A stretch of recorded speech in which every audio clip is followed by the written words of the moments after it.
కాంగ్రెస్ ప్రభుత్వం రావడంతో అన్ని వర్గాల ప్రజలు సంతోషంగా ఉన్నారని మంత్రి కోమటిరెడ్డి వెంకటరెడ్డి అన్నారు. సంక్షేమ పథకాలు సక్రమంగా అందుతున్నాయని చెప్పారు. భువనగిరిలో నిర్వహించిన సమావేశంలో ఆయన మాట్లాడారు. ఉద్యోగులకు 1వ తేదీనే వేతనాలు అందిస్తున్నామన్నారు. రానున్న పార్లమెంట్ ఎన్నికల్లో కాంగ్రెస్ మెజార్టీ సీట్లను గెలుచుకుంటుందన్నారు. బీఆర్ఎస్ ఖాళీ అవుతుందని ఒక్క ఎంపీ స్థానం కూడా గెలవదని వెంకటరెడ్డి అన్నారు.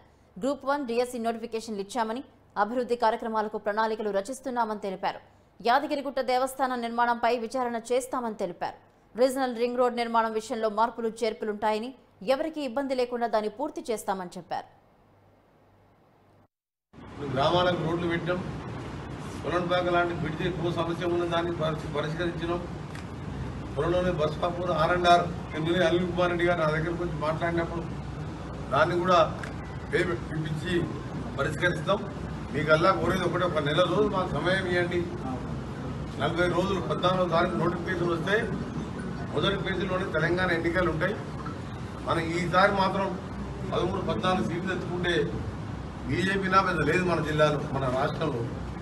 ఈ ఉన్న బీఆర్ఎస్ పార్టీ ఇప్పటికీ రోజు 3 ఎమ్మెల్యేలు, చైర్మన్లు, ఎంపీలు పోతూనే ఉన్నారు.